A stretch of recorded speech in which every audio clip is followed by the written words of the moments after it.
Hello बच्चों, welcome to a new video. हमारा क्या चल रहा है? नीट एंड जेई का टारगेट। और नीट एंड जेई का टारगेट करने के लिए क्या चाहिए? जबरदस्त कॉन्सेप्ट। और जबरदस्त कॉन्सेप्ट बनाने के लिए मेरा वीडियो आपको देखना ही होगा। तो आज का हमारा टॉपिक है balanced and unbalanced forces. Okay, पिछला वीडियो था फोर्स के बारे में, एकदम इंट्रोडक्शन चीजें जो कि मैंने कॉन्सेप्ट के लेवल पे समझाया है। थोड़ा फास्ट था वीडियो। इस वीडियो से एकदम हम टॉपिक के एकदम अंदर घुसेंगे और कॉन्सेप्ट को बहुत ध्यान से समझेंगे। बैलेंस्ड एंड अनबैलेंस्ड फोर्सेस, ये कॉन्सेप्ट बहुत ही इंपॉर्टेंट है क्योंकि यही से कॉन्सेप्ट थोड़ा थोड़ा करके और डिफिकल्टी के लेवल पे जाता रहता है। तो समझते हैं। देखो, अक्सर जो हम चीजें देखते हैं डे टू डे लाइफ में, या फिर कोई क्वेश्चन में, या फिर कोई एग्जांपल में, वहां पे कोई ऑब्जेक्ट के ऊपर सिर्फ एक फोर्स नहीं होता है, अक्सर वहां पे एक से ज्यादा फोर्स होता है। मैक्सिमम केसेस में ऐसा होता है कि एक ऑब्जेक्ट के ऊपर ज्यादा फोर्स है, एक से ज्यादा। तो अगर किसी ऑब्जेक्ट के ऊपर एक से ज्यादा फोर्स हो तो उसका टोटल इफेक्ट क्या होगा, वो हम कैसे समझेंगे अगर एक से ज्यादा फोर्स किसी ऑब्जेक्ट के ऊपर हो तो। देखो, ये कॉन्सेप्ट आपको आगे चल के भी बहुत हेल्प करेगा। ऐसा भी सवाल हो सकता है कि मान लो कि कोई ऑब्जेक्ट है, उसके ऊपर दो चार फोर्सेस है और पूछा गया है अभी क्या होगा, ये दो चार फोर्स अप्लाई होने के बाद ये ऑब्जेक्ट का क्या होगा, मोशन बढ़ेगा कि घटेगा, कि रेस्ट है तो रेस्ट में रहेगा। ऐसा सवाल कॉम्प्लिकेटेड पूछा जा सकता है। इसलिए यहाँ पे दो एग्जाम्पल मैंने ड्रॉ किया है। अभी दो एग्जाम्पल को समझते हैं। यहाँ पे क्या है, एक टग ऑफ वॉर का गेम चल रहा है। ठीक है, टग ऑफ वॉर क्या होता है? एक रस्सी को दोनों तरफ से करके उधर के लोग और इधर के लोग खींचते हैं और हर कोई चाहता है कि रस्सी अपने तरफ खींच ले। इसको बोलते हैं टग ऑफ वॉर। यहाँ पे मैंने दो पर्सन बनाया, वैसे तो होता है दो से ज्यादा है। इस साइड पे आप और भी इमेजिन कर लो, इस साइड पे और भी इमेजिन कर लो, पर सिंप्लिसिटी के लिए अभी दो पर्सन। अभी इस रस्सी को ये दो पर्सन एक इस साइड से खींच रहा है, एक फोर्स इस साइड पे है और एक फोर्स इस साइड पे है। यहाँ पे क्या है, एक पिंकू बैठा है एक मर्सिडीज के ऊपर। वो दोनों मिलके एक एक्सपेरिमेंट कर रहे हैं कि दो फ्रेंड दोनों तरफ से इस कार को पुश कर रहे हैं, एक इस साइड में और एक इस साइड में। तो एक पुश का एग्जांपल लिया है मैंने और एक पुल का एग्जांपल लिया है। अभी ऐसा हम अगर एज्यूम कर लें, अगर ऐसा हो तो यहाँ पे क्या है, दो फोर्स है। चलो इसको हम F1 और इसको हम F2 मान के चलते हैं। और यहाँ पे भी दो फोर्स है। ठीक है, जैसे कि एक ऑब्जेक्ट है और एक इधर से फोर्स है और एक इधर से फोर्स। हमने एक सिंपल डायग्राम यहाँ पे बना लिया है। ओके, अभी अगर ऐसा हो कि दो फोर्स लगने के बावजूद, दो फोर्स होने के बाद भी, लगने के बाद भी ये रस्सी अगर अपने जगह से ना हिले, क्या दो फोर्स है इसके ऊपर, दो फोर्स अप्लाई होने के बाद भी रस्सी अपने जगह पे ना हिले। जैसे कि मैंने एक मार्कर बना दिया यहाँ पे, ये एक नॉट है, एक बड़ा सा गांठ यहाँ पे लगाया गया है और ये एक मार्कर है कि रस्सी का गांठ का पोजीशन यहाँ पे है। अगर गांठ का पोजीशन वहां से ना हिले, यानी रस्सी अपनी जगह से हिल नहीं रहा है, हालांकि उसके ऊपर एक से ज्यादा फोर्स है। अभी हम ऐसा मान के चलेंगे कि फोर्स होने के बाद भी रस्सी अपनी जगह पे नहीं हिल रहा है। और यहाँ पे भी वही हो रहा है कि कार कहीं भी नहीं जा रहा है, किधर भी नहीं जा रहा है। इस साइड से भी फोर्स है, इस साइड से भी फोर्स है, पर कार अपनी जगह पे फिक्स है, कार इज नॉट मूविंग। तो यहाँ पे हो क्या रहा है, हमने क्या एज्यूम किया है कि दोनों केस में यहाँ पे दो फोर्स होने के बाद भी, ऐसे तो देखो इधर और एक दो आदमी जोड़ दो, इधर भी और एक आदमी जोड़ दो, दोनों तरफ से फोर्स है, पर सिंप्लिसिटी के लिए हमने एक एक फोर्स लिया है। अगर ये अपने जगह पे रस्सी अपनी जगह से ना हिले, कार भी अपनी जगह से ना हिले, तो हम ऐसा बोलेंगे कि forces are cancelling each other. Forces are cancelling each other. देखो समझो बात को, एक से ज्यादा फोर्स एक ऑब्जेक्ट के ऊपर, दो फोर्स है, इधर एक फोर्स है, इधर एक फोर्स है, पर फिर भी वो ऑब्जेक्ट अपनी जगह पे रेस्ट पे हिल नहीं रहा है। तो इसका मतलब ये हुआ, ये इस कॉन्सेप्ट को बनाना है कि फोर्स आपस में एक दूसरे को कैंसिल कर रहा है। कैंसिल करने का मतलब है, कैंसिल करने का क्या मतलब होता है? कैंसिल करने का मतलब होता है कि उसका इफेक्ट को जीरो कर देना।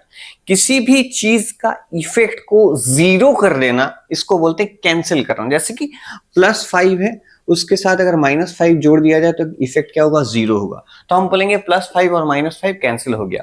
तो यहाँ पे फोर्सेस अगर एक से ज्यादा फोर्स होने के बाद भी ऑब्जेक्ट अपने जगह से ना हिले तो हम ऐसा बोलेंगे the forces are cancelling each other, forces are cancelling each other. इसी चीज को बोला जाता है फोर्सेस आर बैलेंस्ड, इसी को बोला जाता है फोर्सेस आर बैलेंस्ड। इस चीज को हम बोलते हैं फोर्सेस आर बैलेंस्ड। बैलेंस का मतलब है कि है बहुत सारा फोर्स पर सारा मिलजुल के if total effect 0, net effect 0, total effect 0 है। बहुत सारा फोर्स, 2 फोर्स है पर दोनों मिलके उसका नेट इफेक्ट, टोटल इफेक्ट है 0। Forces are balanced. ये बैलेंस्ड वर्ड का मतलब ही है, बैलेंस्ड वर्ड का और एक मतलब है, इसको हम बोलते हैं नेट फोर्स बोलते हैं। फोर्स नेट, नेट फोर्स का मतलब है सब फोर्स मिला के कितना हुआ। नेट वर्ड का मतलब होता है सारा फोर्स मिला के कितना हुआ। तो किसी भी चीज का नेट का मतलब टोटल, याद रखना, सिंपल सा चीज है। नेट फोर्स मतलब टोटल फोर्स। तो नेट फोर्स यहां पे कितना होगा, 0 होगा, क्योंकि हालांकि फोर्स है पर टोटल इफेक्ट क्या है, 0 है, क्योंकि ऑब्जेक्ट फिर भी रस्सी अपने जगह से हिल नहीं रहा है। अगर ऐसा हो कि एक ऑब्जेक्ट के ऊपर 2 फोर्स है पर फिर भी ऑब्जेक्ट रेस्ट में था और रेस्ट में ही है, तो हम क्या बोलेंगे, forces are cancelling each other, यानी एक दूसरे का जो इफेक्ट है उसको कैंसिल करके 0 हो जा रहा है। और फोर्सेस आर बैलेंस्ड ये भी बोलेंगे, और net force is equal to 0 ये भी बोलेंगे। तीनों का मतलब सेम है। Forces are cancelling each other इसका जो मतलब होगा, फोर्सेस आर बैलेंस इसका भी वही मतलब होगा, और नेट फोर्स 0 इसका भी वही मतलब होगा। और एक वर्ड यहाँ पे यूज किया जाता है, रिजल्टेंट फोर्स इज 0।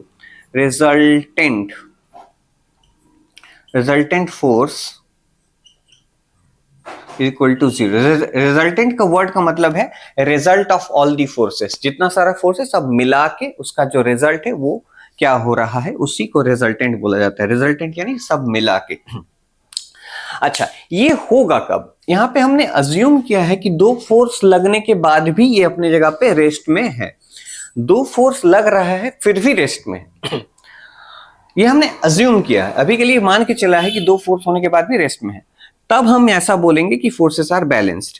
पर सवाल ये पूछा जाए कि ऐसा कब होगा कि 2 फोर्स लगने के बाद भी ये कैंसिल हो रहा है और नेट फोर्स 0 हो रहा है। ये तब होगा if forces are equal and opposite. If forces are equal and opposite, ये जब होगा, अगर फोर्सेस इक्वल भी हो और ऑपोजिट भी हो, तब क्या होगा, फोर्स मिलके क्या होगा, forces will cancel each other, forces will cancel each other, और नेट फोर्स क्या होगा, 0 होगा।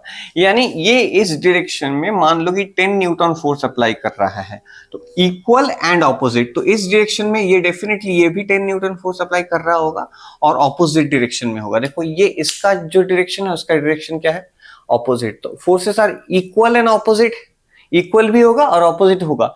अगर ऐसा हो तो forces will cancel each other, the forces will be, हम बोलेंगे कि फोर्सेस आर बैलेंस्ड, हम ऐसा भी बोलेंगे कि नेट फोर्स इज 0, हम ऐसा भी बोल सकते हैं कि रिजल्टेंट फोर्स इज 0। ये सारा चीज हम एक साथ ऑल्टरनेटिवली बोल सकते हैं, सारा चीज हम ऑल्टरनेटिवली ये बोल सकते हैं, क्योंकि सबका मतलब सेम है। इसी को बोला जाता है बैलेंस्ड फोर्सेस।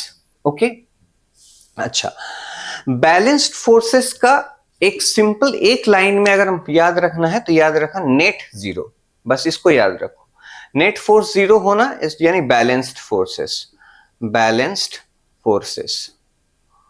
अच्छा, हो गया कंप्लीट, यही कॉन्सेप्ट है बैलेंस फोर्सेस का। अच्छा, हम कैसे निकालेंगे किसी ऑब्जेक्ट के ऊपर फोर्स बैलेंस्ड है कि नहीं है।